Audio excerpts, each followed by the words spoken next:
Very good evening, everyone, and a good morning too, if those who are watching from the other side of the world. So, where Aaron comes from, he's in the United States, so it's going to be a morning over there. But over here in Malaysia, we are in the evening session, yeah?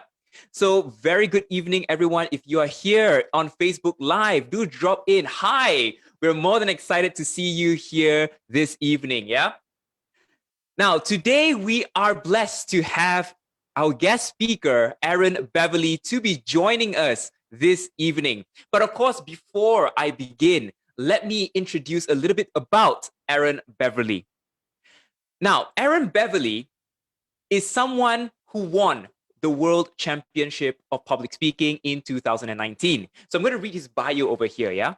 In August 2019, Aaron Beverly emerged as the winner of the Toastmasters International Speech Contest, an annual public speaking competition that includes over 30,000 competitors worldwide, performing the speech entitled An Unbelievable Story. Aaron provided a humorous take on a heavy subject of race and the importance of acceptance despite difference. That speech won him the prestigious title of the World Champion of Public Speaking.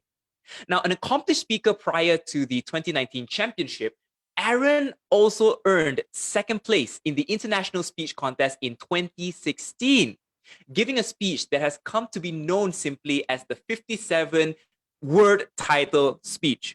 So Aaron spoke about the power of using just a few words in that world that believes that more is better. So Beverly is also a 5-time speech contest semifinalist and a Moth Story Slam winner. So this guy has been super involved when it comes to storytelling, yeah?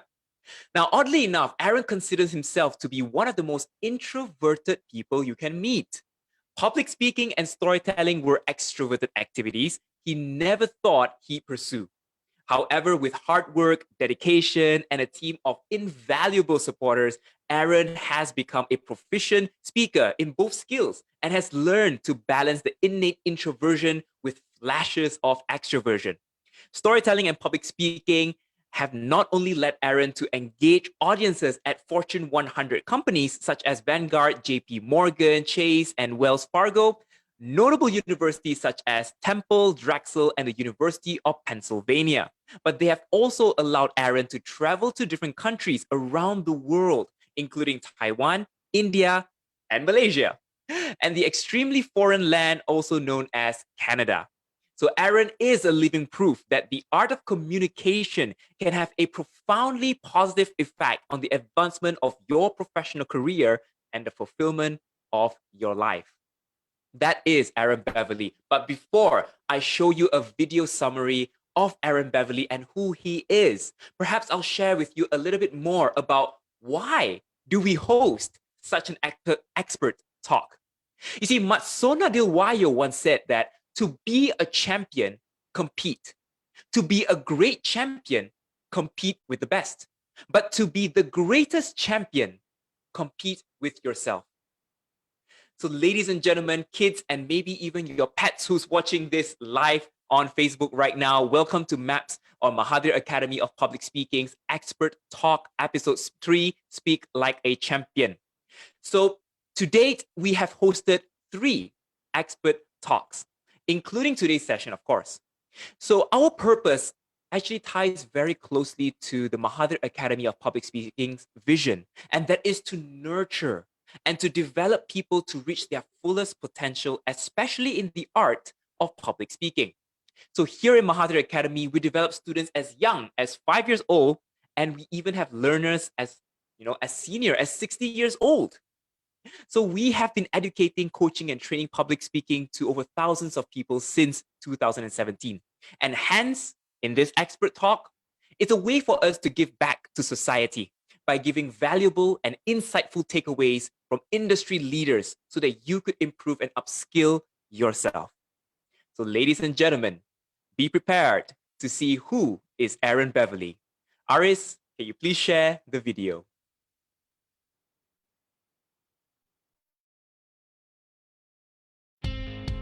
It honestly, it feels surreal. I I'm at a loss for words, and this is amazing coming from a Toastmaster. We're not supposed to be lost for words, but here I am. But it's an amazing experience, and I'm filled with gratitude for all the people who've helped me. For anyone who's thinking about competing, compete. Even if you don't think you have what it takes, I have word for you. You do. This entire contest experience is about growth, and you grow over the years. This has taken me about 7 years to get to. And every year I've gotten better and better and better because I made the conscious decision to just compete. So compete. So ladies and gentlemen, that is Aaron Beverly. And now, without further ado, let us welcome Mr. World Champion of Public Speaking 2019, Aaron Beverly. Thank you very much, Mahathir. Thank you for that great introduction. All right. It's really such an honor to have you here with us to share a little bit about public speaking, how you got to where you are, and of course, some valuable insight that our audience here could learn from a world champion such as yourself. Now, before I begin, there's a question that I would like to ask so to see, to get people to know a little bit about what this whole Toastmasters and the World Championship of Public Speaking is all about. So my first question to Aaron is, what is the World Championship of Public Speaking? Yeah. The World Championship of Public Speaking is the final round in a multi-round contest that Toastmasters International holds every year. At the beginning of every year, about 30,000 people will compete in their respective chapters in Toastmaster clubs all around the world in the international speech contest. And then it goes from your chapter to what's called an area, to what's called a division, to what's called a district. Then you have a regional, and then you have the semifinals of the international speech contest, and then you have the World Championship of Public Speaking. So it may be 6 rounds depending on how you look at it, and it may be 7 rounds how you look at it, but it's something that is done annually, and they do this contest to crown the world champion of public speaking. And in 2019, I was lucky enough to be chosen as the world champion, and I've been happy about that ever since. Lucky, I don't think so. I think a lot of hard work was put into it. Now, well, of course, a little bit. Luck maybe play like, maybe 5%, but 95% is probably going to be on your hard work, man. Now, maybe Aaron, you could share with me, how does it feel like to be the world champion? To be honest, even to this day, it feels a little weird at times, because when you have a goal that you've worked so hard to achieve year after year after year after year, when you finally get it, you just feel this sense of accomplishment that never goes away. There are times when I'm just sitting in my room right now, and I look over to the trophy that I have on my desk, and I just say, wow, that I can't believe I was really able to do that. It was just such an incredible experience. In the video package that you showed, that you saw the huge smile on my face, and that's a smile that I continue to have every time I think about it. Wow. It must be a really exciting experience to be able to get that trophy, right? Because you have been in the finals twice. The first time being in 2016, and now finally in 2019. So in a way, you kind of like took the top prizes from the podium to keep it for yourself. Yeah, I did miss the 3rd place, but yeah, I got 2nd and 1st. It's better not to get the 3rd place, right? Yeah, okay. I'm glad I didn't have to wait a 3rd time to win. Yeah. Okay, maybe you could share with us your background, a little bit more about who you are, because you said that you come from a background of an introverted person. So maybe we'd like to know a little bit more on that. Yeah. Well, I was raised in a single parent household as a child. I was raised with my sister, and we just grew up together. And public speaking, the first opportunity for public speaking that I came across was due to the dictator in my family known as Mom. And she wanted me to speak in front of a crowd as a small child. I was about 7 years old, where she wanted me to speak in front of my church congregation. And I was incredibly afraid. I remember telling her no. And I remember that being a problem because as a child, I was not allowed to tell my mother no. And that was really where I started noticing the heart pounding and the body shaking uncontrollably. That was when I really started to notice that there was this fear of speaking to people. I didn't associate it with the term public speaking yet, but I just knew that I didn't like this because I was a person who I was much more comfortable being in the background. It took me a while to warm up to people. Once I warmed up to you, I was fine. I was able to talk with you leisurely, but it just took a while for me to gain that comfort around people. It wasn't until many years later, many decades later, or a couple decades later, I should say, that I finally learned the term introvert and extrovert, and really learned that it was because I lost energy by social interaction that I was an introvert and it was okay to be an introvert. And it helped guide my life from that point forward. Wow. So in a way, you found the nice blend of, that introversion that you had. And like you said in your profile, right, flashes of extroversion. Yeah. What does flashes of extroversion mean by any chance? Well, when I say flashes of extroversion, I really should have people put air quotes up, because one thing that I have learned is that public speaking and storytelling, the things that I do so regularly, they're considered extroverted activities because people get on a stage or they get in front of a large group of people and they're able to speak. And people think just because you're in front of this large group that is an extroverted activity, that it's you putting yourself out there. But I personally believe that people who are more afraid of doing those things are more shy than just being introverted, because you have extroverts who are also fearful of public speaking, who are also fearful of getting on stage and speaking to people. So when I say flashes of extroversion, it's what we perceive as being extroverted. Ah, okay. Thank you so much for sharing that. So for those who are watching Facebook Live right now, if you are an introvert or consider yourself as an introvert, you still have a lot of opportunities to become a world champion, or even so, just to speak on stage. Because if Aaron could do it, I believe all of us could do it as well. Now, those on Facebook Live, if you do have questions that you would like to park and ask our Mr. World Champion today, please do type it down on the Facebook comments below so that we can extract it and ask your questions. Now, I'm going to ask Aaron Beverly on a more technical and knowledge-driven questions about public speaking. And I'm sure with these questions, we'll be able to help those who are wanting to improve a little bit about their speaking skills. So we're going to start with number one. How can I improve my confidence when it comes to speaking on stage? Yeah. Confidence to me is really all about repetition. And not only is it about repetition, but it's about repetitively hitting your speaking goals. So the beauty about the organization Toastmasters is that they give you a set curriculum and you are able to see progression in that curriculum. If you're a person like me who loves to see progression, then you're going to feel more accomplished. You're going to feel more confident as you check every box for every speaking objective that you do in the Toastmasters curriculum. But it doesn't even have to be the Toastmasters curriculum. It can just be your own goals. For instance, if we are taking into account that you're afraid of public speaking, well, your goal could just be to stand in front of a crowd and say your name and where you're from, about 10 seconds. So you can cross off that 10-second mark. Then you move on to the 20-second. You say your name, where you're from, probably a little bit about where you work.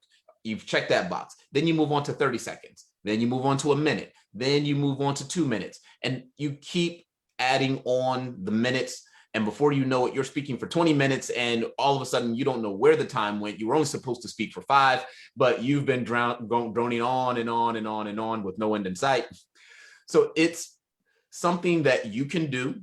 You can set a goal, you can reach that goal. And the key is just to continuously get up there and do it. Because whenever you have a speaking gig or a speaking engagement, or you're asked to speak in front of a crowd, when you speak in front of them, or before you speak in front of them, you're going to be a little bit nervous. Then after you speak, you're going to just feel this sense of relief. And that sense of relief feels absolutely great.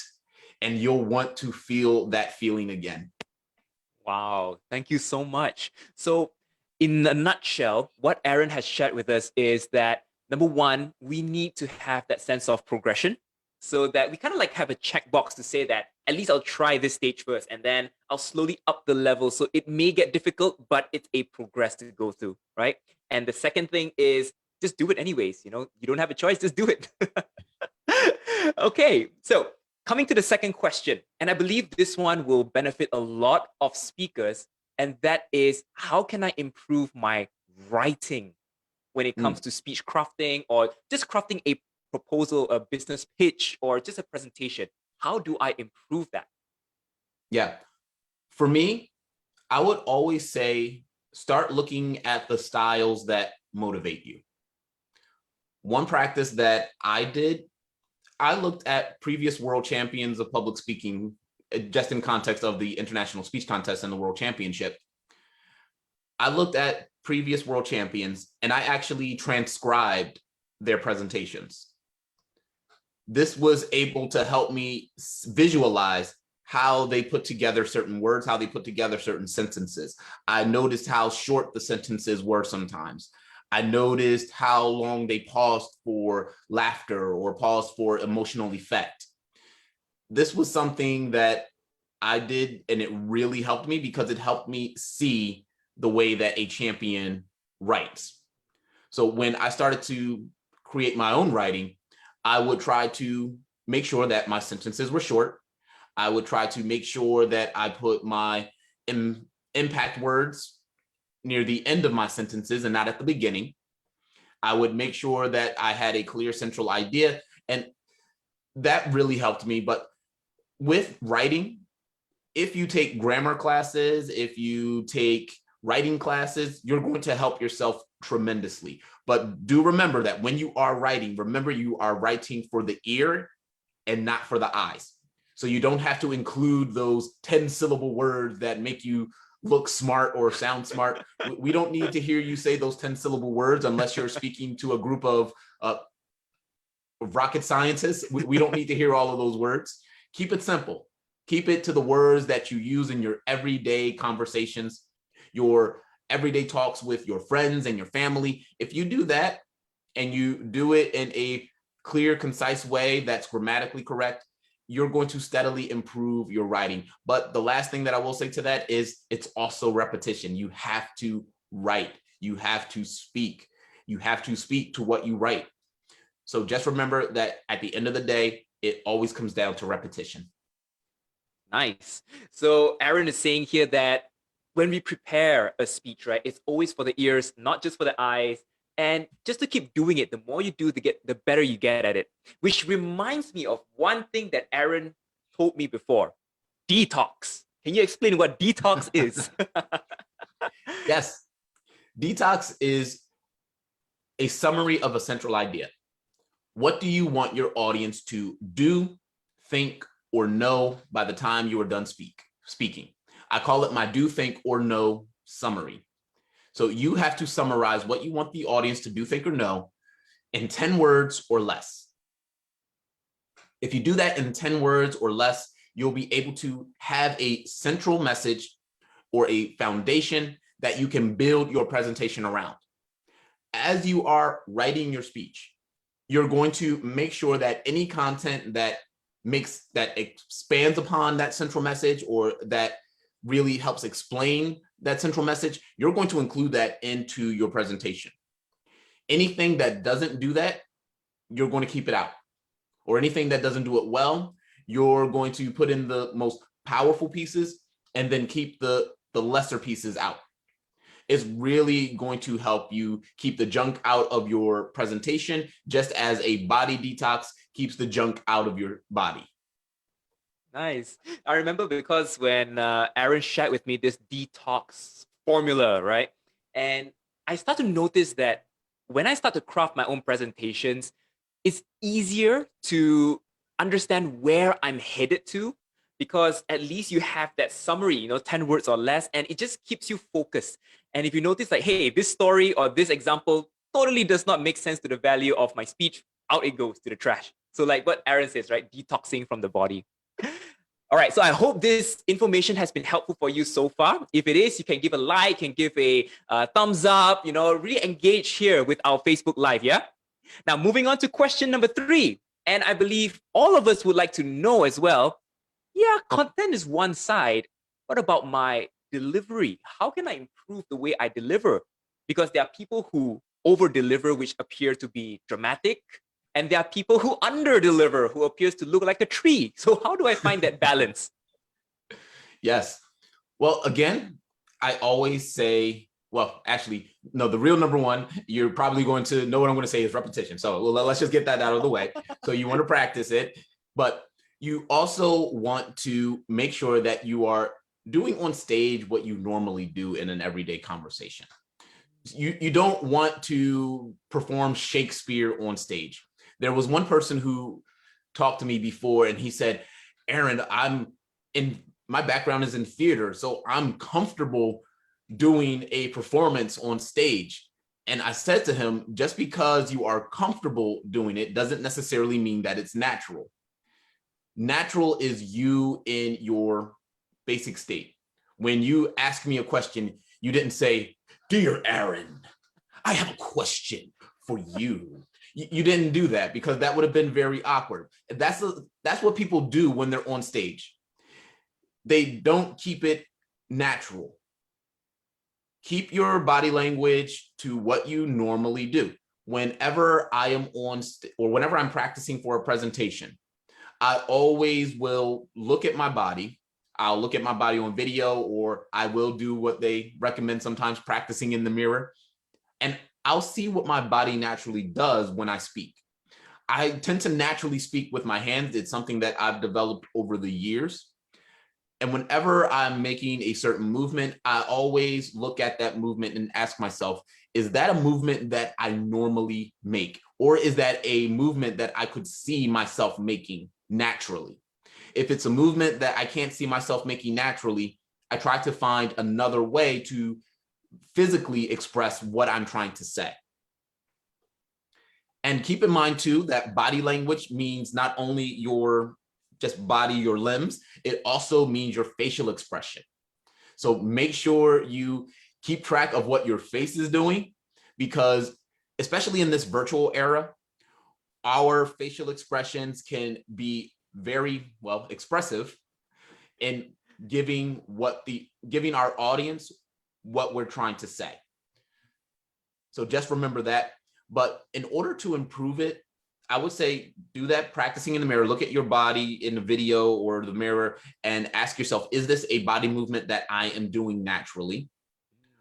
Also, make sure that your body language is syncing with what you are saying on the stage. So make sure that the body and the words sync. Make sure that you're not doing something completely opposite of what you're saying. The classic example is, I'm so happy to be here. Obviously, you're not that happy. And unless you're trying to portray some type of sarcasm, I wouldn't recommend you delivering it like that. So when you say you're happy, make sure that you have a smile on your face. Make sure that your movements are excited. But it takes some practice, and it takes a lot of just understanding of yourself and how your body moves naturally.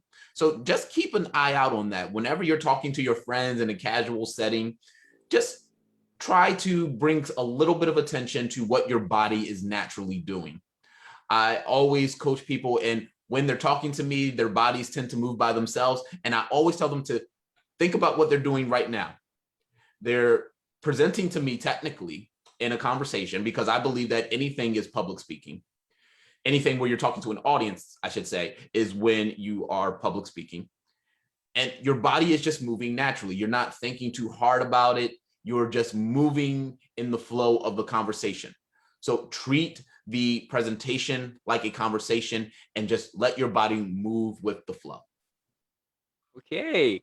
Now, that also brings me to one important question, which I would like to add on to that, because I'm going to read the minds of those on Facebook Live or those watching right now, that they're going to be saying things like, but Aaron, you talk about body language, you talk about moving naturally and all that, and you want me to record myself and watch myself? I'm not doing that. So how do I overcome that? Well, it's like you alluded to before. Sometimes you don't have a choice. You just need to do it. Don't give yourself a choice. Just do it. Rip off the Band-Aid and watch your recording or listen to your recording. A lot of people hate listening to themselves. A lot of people hate watching themselves. But just note that the pain that you're trying to keep yourself away from, it's the same pain that you're allowing somebody else to see and somebody else to hear when you're on stage. So that's one way you can think about it. So allow yourself to feel the pain that you give everybody else. I'm just joking when I say that, sort of. But one thing that I will say about recording yourself and watching your recording, it allows you to be your best evaluator. You can listen to yourself, and number one, you can hear if you actually make sense with what you're saying. You can listen out for any grammatical mistakes that you may be making. You may also find that there are some phrases or words that don't come out as powerfully as you thought they would. So you can tweak the sentence around a little bit to make sure that the impact goes last. And when I say that the impact goes last, think about it as a humorous punchline. People always say the punchline goes last, so you don't want to have a bunch of setup for your punchline. And then once you deliver the punchline, you just stop at the punchline. So the most impactful line, the most impactful word goes last, and then you wait for the audience to laugh. You wait for that reaction. You don't add on bits and pieces until after the audience has laughed a bit. So you want to make sure that you can listen out for any areas of opportunity like that. But also when you're watching yourself, you're going to be able to see what you're doing on stage. You can see if you're doing anything distracting. You can see, where I was saying before, if your body movement isn't necessarily syncing with the words that are coming out of your mouth. But if you tape yourself in front of a live audience, once we officially put this pandemic behind us and we're speaking in front of live audiences sitting in front of us more often, you'll be able to sync the audience reaction to the words that you're saying and the body movements that you're making on stage. So when you give a line, the audience reacts. Were you expecting that reaction? If so, how long did they react? How powerfully did they react? These are some things that you can keep in mind, and then you can test it out on another audience. If you get the similar reaction, then you know that you're onto something good that can remain in your final presentation. So those are just some of the key benefits of recording yourself, audio and visual.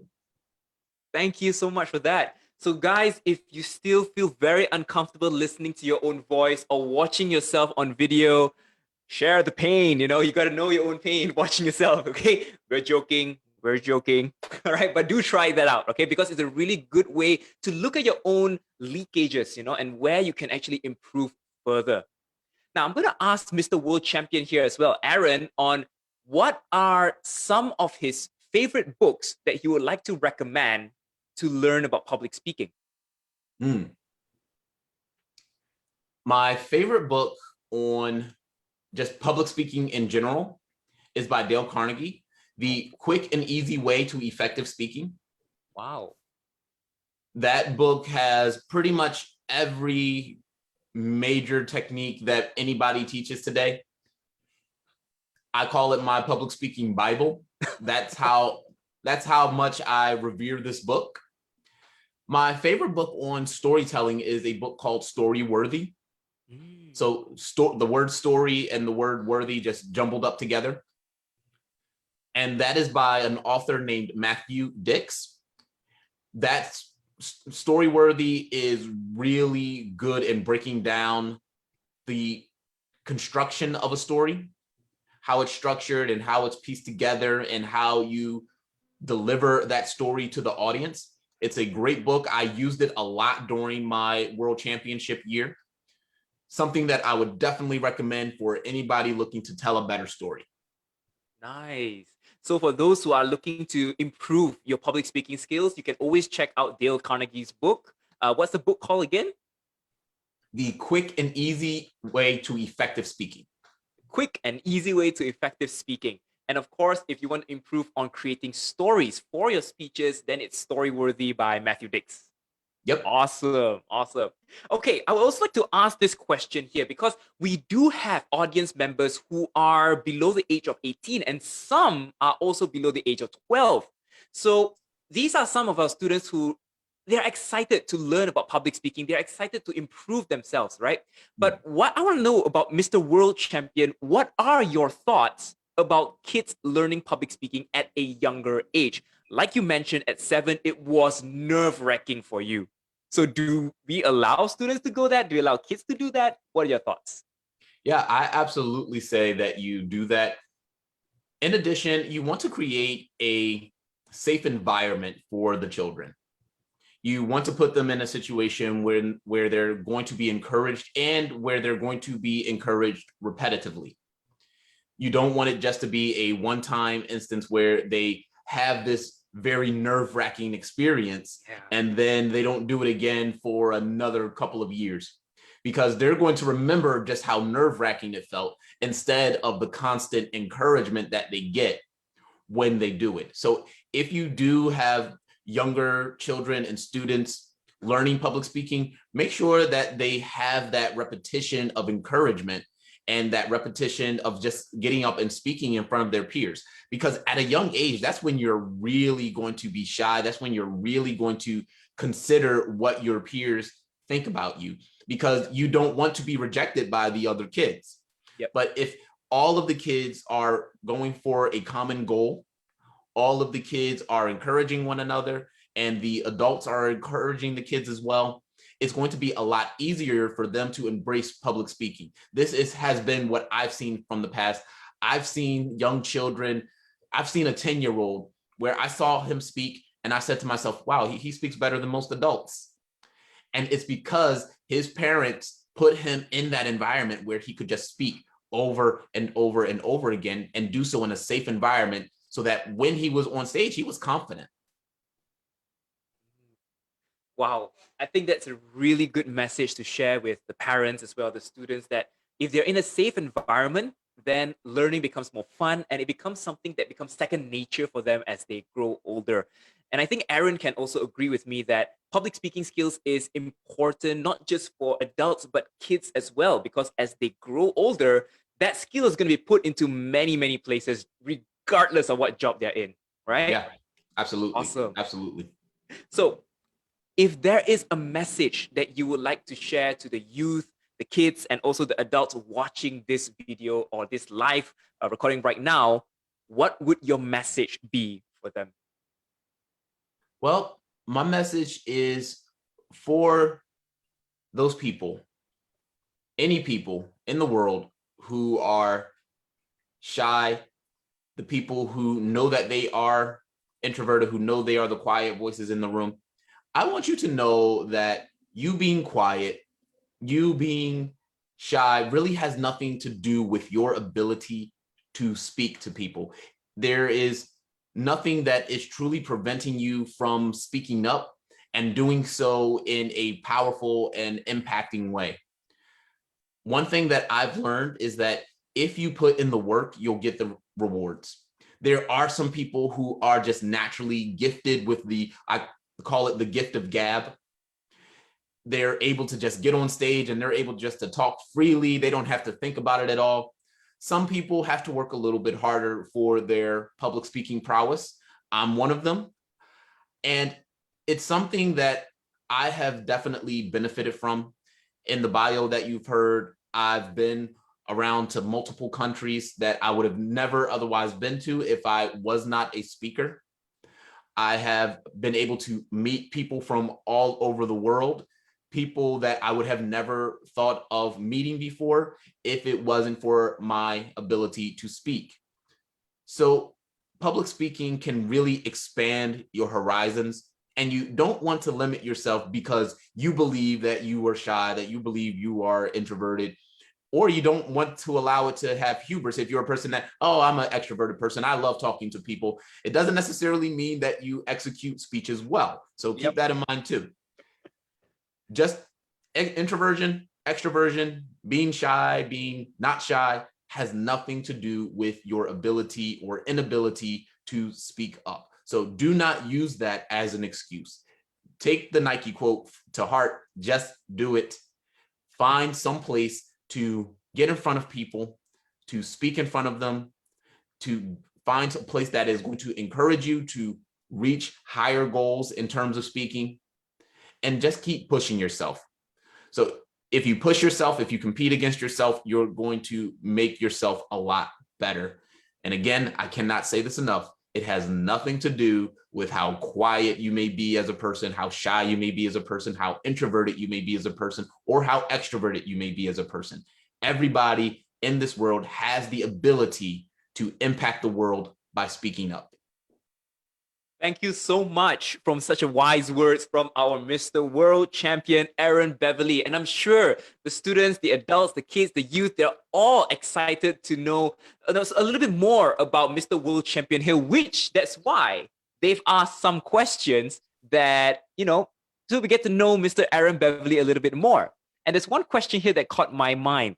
Ben Lee asked, Aaron, how did you become the world champion of public speaking? Well, that I can honestly go on for an hour talking about that alone. But I started in the international speech contest in 2012. And that was a year where I thought that I was going to win it in my first year, that I just knew all there was to know about public speaking because I thought that I was a good speaker at that time. It wasn't until I came in second place in the second round of that contest where I realized that just because you may be the best speaker in your neighborhood, it doesn't necessarily mean that you are the best speaker in the world. There are a lot of speakers out there who are better, who have different skill sets, who have strong stories, stronger stories. So make sure that you learn from them. There are plenty of people in this world to learn from. So I started learning from people. I found a mentor who could help me, a person who had traveled down the road of the international speech contest, who had been to the World Championship of Public Speaking. It just so happened that my mentor, the person who I chose to help me, was also a former international president of Toastmasters International. That was that 5% of luck that Mahathir spoke about very early on. But he was a person who really guided me. He helped me with the fundamentals of public speaking, learning the fundamentals of public speaking. So making good eye contact, having a structured speech that has a clear opening, body, and conclusion. He helped me build that. He helped me refine that. And I was able to run with his teachings ever since.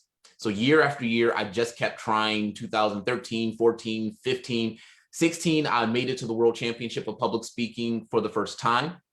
And that's when I really noticed the style that I had. I had a certain style that I enjoyed.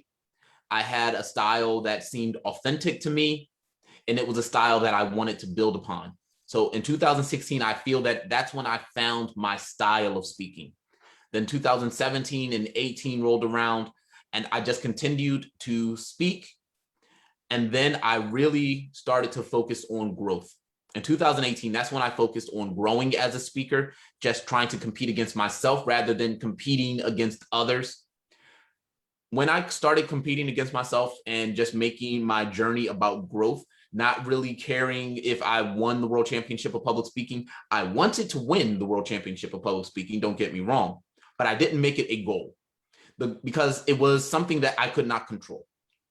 I feel that a goal is something where you can make a goal and you can just set a checklist, or you can have a path to reaching that goal, and you yourself can do it. There aren't really any external factors that are going to prevent you. For the World Championship of Public Speaking, judges control that, and judging can be subjective. and I can't control how good my opponents may be. So I can't control that. Therefore, it's a dream to me. It's not a goal. But the 1 year where I decided to not make it a goal, the 1 year where I made my goal growing and becoming a better speaker, that was the year that I won the World Championship of Public Speaking. Wow. So in that perspective and that regard, it really shows us that if we put winning as a goal or winning as the end goal for us, it is not going to help us to become a better speaker, because ultimately to become a better speaker should be the goal. Because when you become better, that's when winning will kind of take care of itself. Is that the way that you're trying to say it? Yeah, absolutely. All right. So for those watching, this is something that we can take back. Yeah. When you are competing or when you are just going to present something, the end goal should always be to be a better speaker at the end of it. Comparing to your past, how could you always improve and strive to continue to improve to be a better speaker? That is really valuable insights right there. So you better write that down, yeah, Facebook.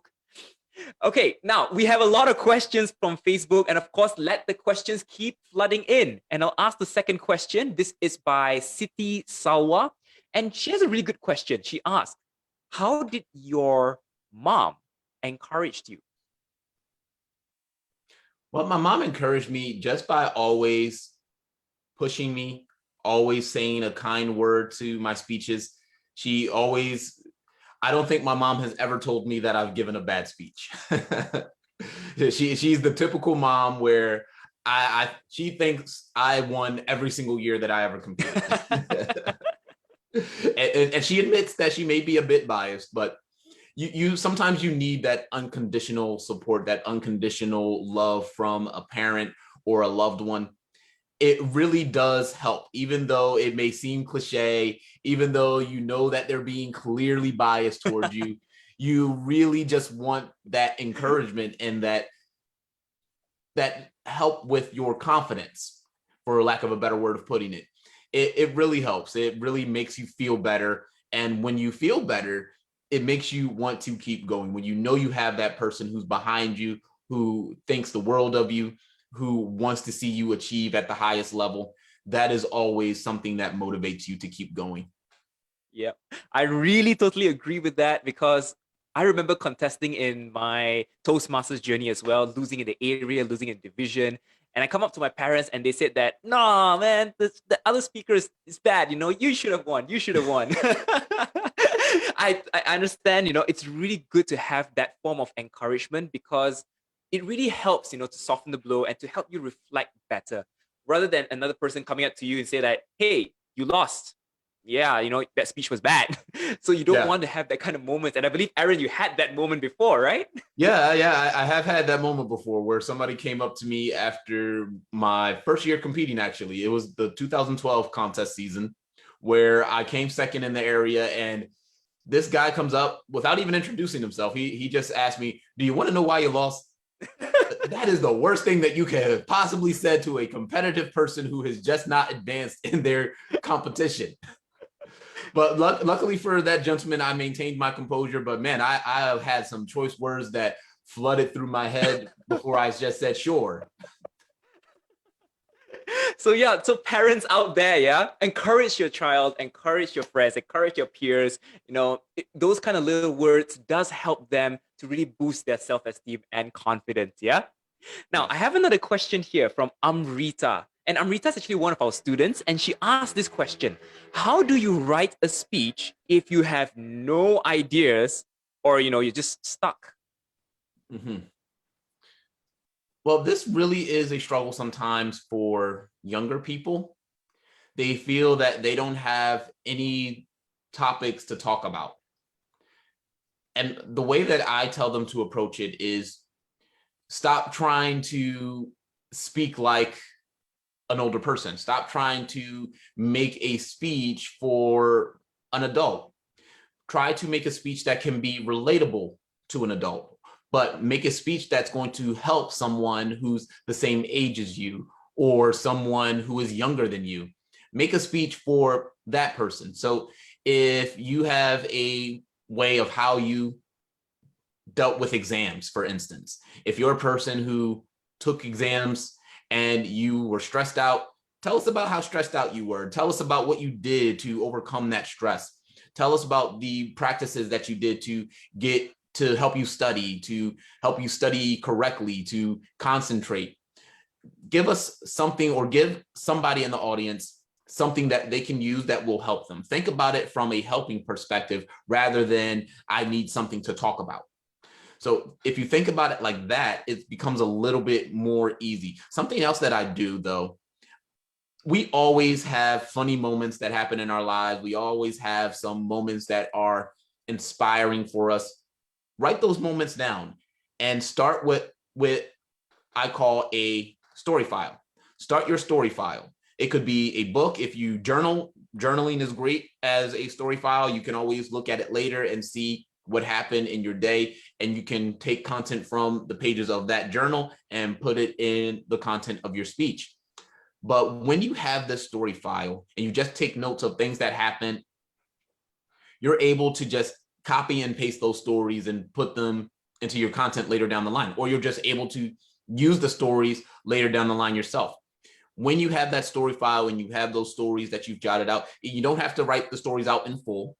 It could just be an idea or a few bullet points. Also write down the central ideas.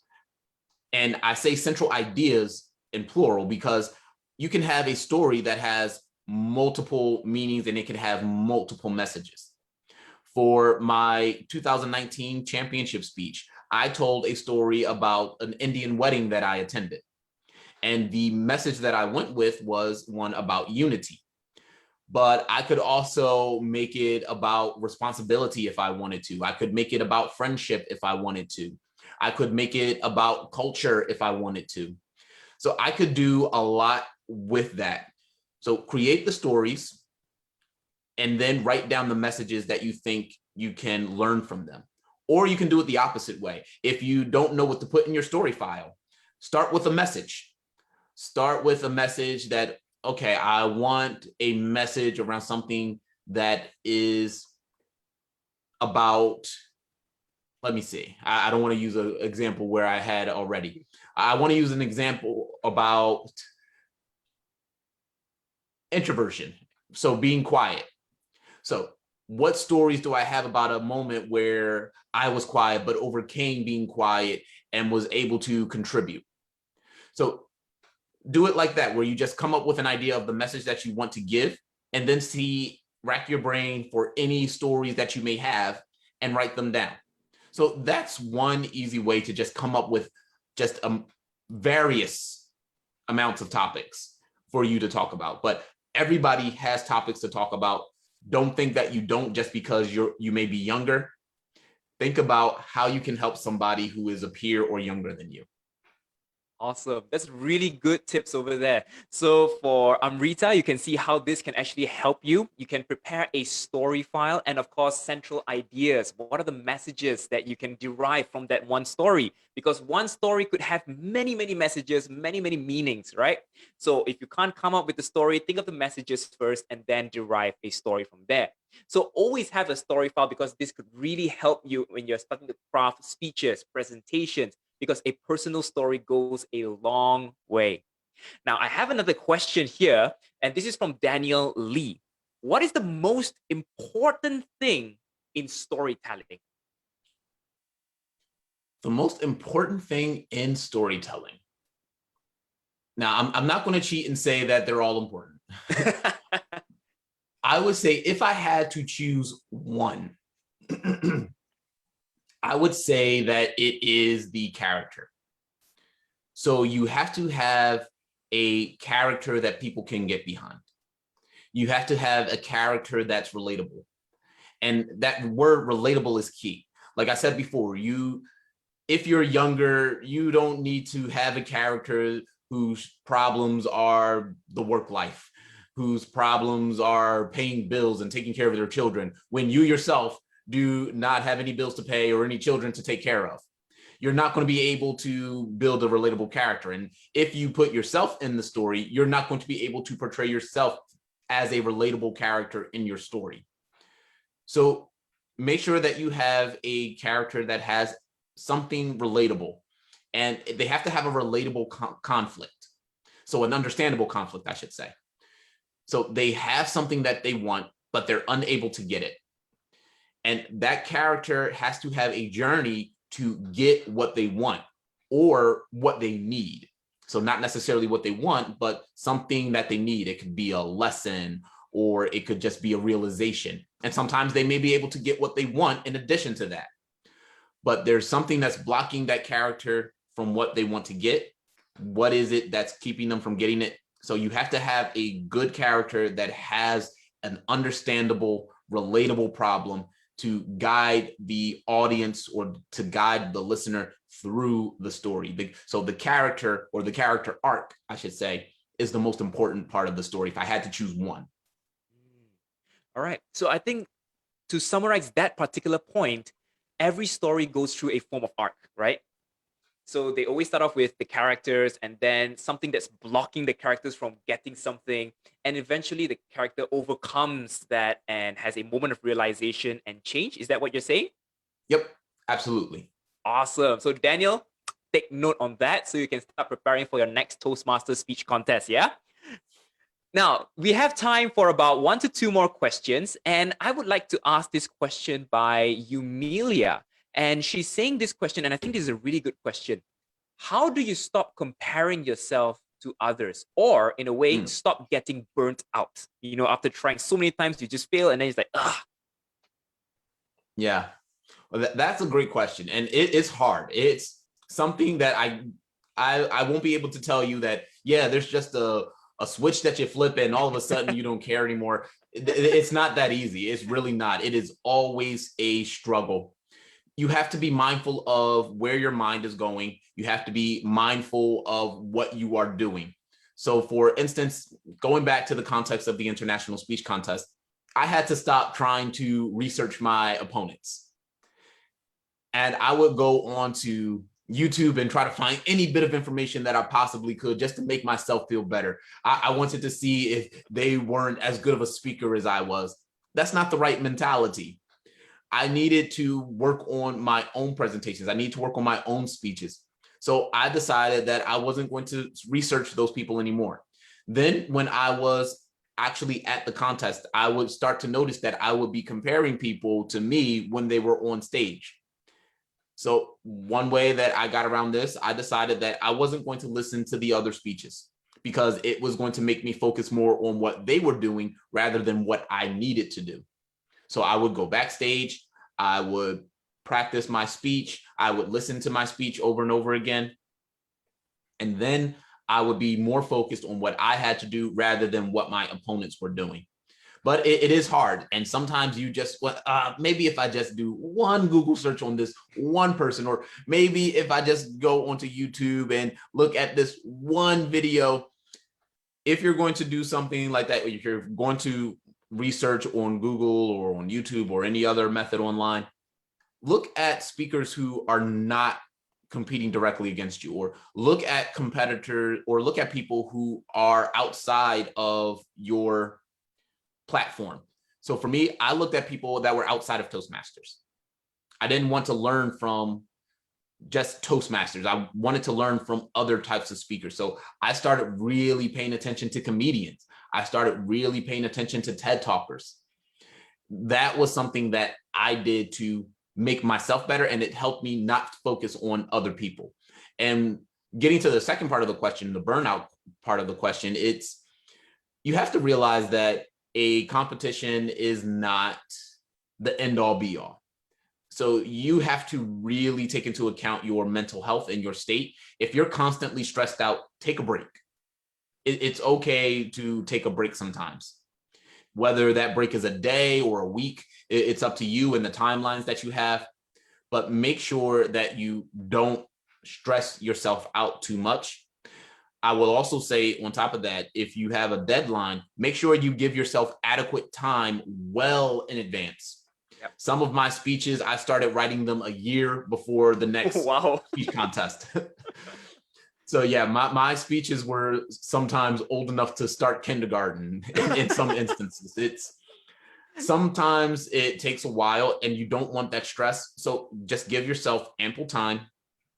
and don't overstress yourself. Don't stress yourself out. Take a step back, take a break whenever you feel that stress just becoming overwhelming.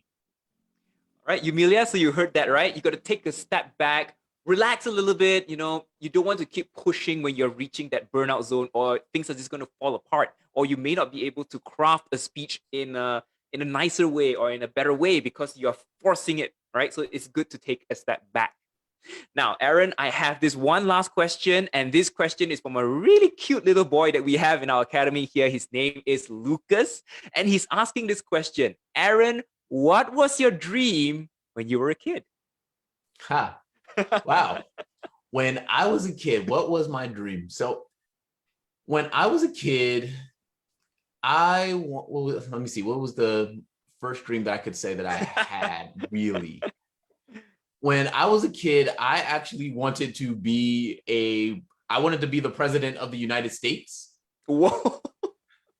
Yeah, that was the first dream where I could really think that I wanted to be the president of the United States. And it's really interesting because it was a former president of the United States that encouraged me to get into public speaking. And that was the 44th president of the United States, President Barack Obama. And I saw his ability to speak and his ability to encourage people. And he was also African-American like me. So that was really encouraging for me. And it really made me see the power of public speaking. Now, I have to say that I saw this one movie when I was a child too, it was called Air Force One. And it had this part in the movie. It was an action movie. And it had this part of the movie where the airplane that the president was on crashed into the ocean. And when I saw that movie, I said, I don't want to be president anymore. So yeah, that dream was set to the side very early on in my life. Okay. Wow. So a message to Lucas, you may have multiple dreams that you have as a kid, but slowly stick to a few that you feel that you're passionate in, and eventually it will lead you to that direction. Because I don't think, Aaron wanted to be a public speaker at the age of 1 or 2 or 3, but the experiences in life actually guided him to get him to where he is today. Okay. Now, looking that we have a few more time, and I have one more question here. This is a question from a parent. Her name is Anissa, and she's asking, "Hi, Aaron. I have a question for my 7-year-old daughter. How can I help her to overcome the feeling of shyness when she talks in front of people?" Well, I think it really comes from, excuse me, it's really going to come from the encouragement that she gets from the people in that audience. I think that when it comes to shyness, we're really thinking about how our peers or the people that we're in front of will judge us. And then it could also be the amount of people. So if you have an opportunity to play around with the size of the audience that she has to speak in front of, see if that's where the problem is. So maybe she's fine speaking in front of a group of 5 people. Maybe she's perfectly fine speaking in front of friends, but it's when that crowd expands to 20 or when it expands to 30 that she feels, oh, these are too many people. But if she's in an environment where she's able to go to them and talk to them and feel encouraged by them, I think it makes it a lot easier. So if you could if you're in a situation where you can play a game, so you can just tell her to go up and meet as many people as she can just to say, "Hi, my name is this," so that she can see people, put names to people, see them in a smiling way. It'll be easier for her to speak to the audience. That's something that professional speakers do. They call it before rapport. So before the rapport you have before you speak. So you go around to your audience and you meet and you greet them and you just have simple conversations with them. And it really makes it easier to speak to them because you're no longer looking at strangers in the audience. You're looking at people who you've met before. And there are a lot of speakers who will take the information that they had during these moments of rapport and include them in their presentation. And it makes them feel even more conversational. It makes them feel even more natural. So that's something that you can do, but it always comes down to that encouragement, making sure that she feels safe in that environment. And then again, that repetition. So making sure that she's always doing it, always doing it. So that would be my recommendation for your shy daughter. Thank you so much, Aaron. So just to summarize on those points, repetition. So your daughter Anissa will need to keep doing it, putting herself into that mode or that platform so that she can keep improving herself when it comes to confidence, because confidence takes practice as well. Number 2 is to have fun, make it fun. Turn it into a game, if possible, to meet as many people so that she no longer looks at the audience as strangers, but people that she's met. And number 3, a safe environment for encouragement as well. So if she were to go up to a place and everybody's saying, boo, no good, then of course, this is going to dampen her confidence in the future. So of course, I believe the audience members, we are not evil people. We would love to see a speaker succeed. So have a safe environment, a safe platform so that she will be able to build that confidence and she will be able to enjoy the stage at it. All right. So thank you so much. I know we have so many more questions here, but we do not have enough time. And I'm sure Aaron will be so happy to share them if we have time. All right. So ladies and gentlemen, I'm now going to pass the session over to Aaron, because Aaron's going to share a little bit about what he does, as well as a little bit about his YouTube channel that he would like to share with you so that you could also check out if you're interested to learn a little bit more from our public speaking mentor here, Aaron Beverly. Aaron, the screen is yours. Thank you a lot, Mahathir. As I've shared with you today, I've had an incredible journey to get to the World Championship of Public Speaking and to get to where I am as a professional speaker. I believe that public speaking is something that can help your career. It can help your life in general. And I believe that it's something that should be provided to people in a platform that is easy to access. So that is one of the reasons why I created my YouTube channel. It is called Aaron W. Beverly, your public speaking mentor. And I just want to be able to mentor a lot of people from around the world who are interested in public speaking, and doing so in a way that is free of cost. And it will be filled with information from international speech contest tips, but also particularly around what to do around the fear of public speaking. There is a video series that I have about the fear of public speaking. You can take a look at that. And I just will continually add on to this library. I've taken a bit of a break this month, but next month we are going to continue providing at least 2 videos a week, just helping you build more knowledge about public speaking, about storytelling, and how you can effectively speak up and impact the world. So Aaron W. Beverly, your public speaking mentor. You can also find me on Facebook, Instagram, and LinkedIn, Aaron W. Beverly. I'll be happy to answer any of the many of questions that we have here. So you can reach out to me. You can direct message me. It may take me a while sometimes, but eventually I will get to it. I definitely promise that. But yes, if you are interested in learning more about speaking, you can check out that YouTube site, but also just make sure that you find somebody or some platform where you can get up and repetitively speak to people, because that repetition is truly key. Thank you so much, Aaron. So for those who are interested to find out more about Aaron Beverly, of course, his winning speech as well, and some of his contest tips, and as well as public speaking tips, you can always search up on YouTube, Facebook, or just Google Aaron W. Beverly. So that's AARON So this will be posted into the Facebook comment section, so you can take a look over there. Now, before I end today's session, ladies and gentlemen, kids and pets who tune in to today's Facebook Live in this evening and or morning if you're in the other side of the world, So I really thank you for taking the time to join us here in this Expert Talk, episode 3, which is Speak Like a Champion.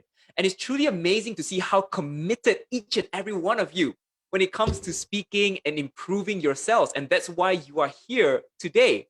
And that is really inspiring for me to see.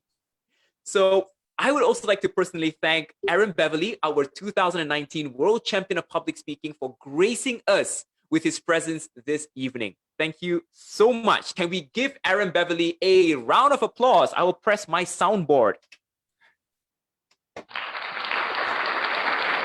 My pleasure. I hope you can hear that on Facebook Live or in Aaron's side. I hope you can hear that. But if not, there you go. So, ladies and gentlemen, if we had more time, we would have a lot more fun. But we have to end the Expert Talk for this session right now. So thank you for those who are tuning in. Have a great evening or great morning. Take care and see you soon. End of the live session. Thank you. Take care. Okay, Aris, you can